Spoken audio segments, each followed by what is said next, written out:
Okay, Eric, tell me an interesting story about the intelligence you've dealt with in the Navy.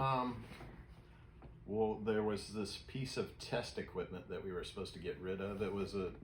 I had kind of a high tech job, but I worked in the ship's inertial navigation system on an aircraft carrier, and it would send data up to the flight deck that they would plug in these jacks to the aircraft and get the navigation data and whatnot. But anyway, it was a giant box, like 40 pounds, and we were supposed to get rid of it, and we had to take it up and do all this paperwork and stuff. So we drug it all the way up to, I think it was called AIMD, where we turned this stuff in, and they wouldn't take it because the paperwork wasn't right. So we didn't want to, because I worked like way down in the bottom of the ship, and I didn't want to drag it all the way back down there too. So we took it to one of the sponsons. They called them just like the little balconies that you could look out over the ocean. Mm-hmm. And we threw it over the side.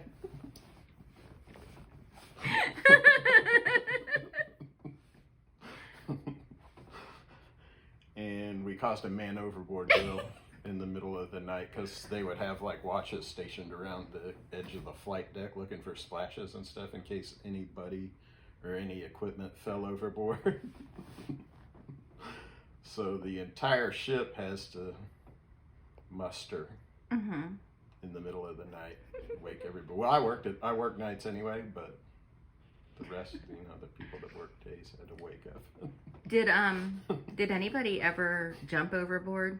I don't think anybody ever jumped. We had a guy drive a forklift off the side on accident.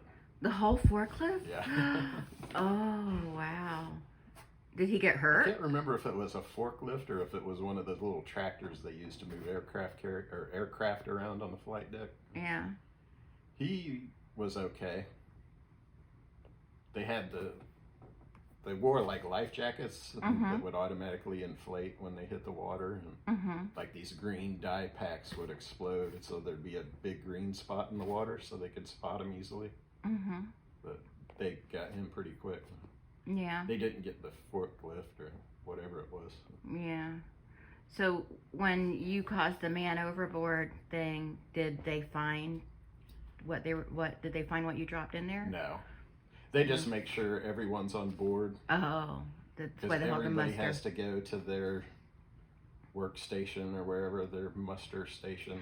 Do they have to get dressed in their uniform and stuff to do that? You don't really have to do that. Okay. All right. And So they make sure everybody's there, and usually there's always one or two people that are sleeping somewhere that probably they're not supposed to be sleeping, and they can't find, and then they get in trouble, and they have like so many minutes to get to their workstation, or else they have to go see the captain if they don't make it in time to their workstation. And there was always one or two at least. CO Mount? No. Oh. He was Master Chief Mount. He was the command Master Chief. He Oh. wasn't a captain. Oh, okay. It was Captain Drager at the time of that particular incident, I think. Or no, it might have been the one after him. Yeah. Because Captain Drager was relieved of duties after the incident with the Turkish ship where we accidentally launched a missile at the Turkish ship. That's not funny. Yeah. So what would you say about your coworkers, like their intelligence level? Mine were not the worst because I had a pretty high-tech job, but Yeah. there were definitely some people on the carrier that were not very bright. Frickin' carrier sailors. That's what my dad would say. Frickin' carrier sailors. Yeah. Okay. It's just been my experience growing up in a Navy town. Anywhere I go, we're always meeting Navy people, and they're always like just dumb. That's why I didn't believe you were in the Navy when I met you, because you were not. You were really smart. Because remember, a lot of people didn't believe me. Remember you told me you were in the Navy, and I went, you are not. Remember that?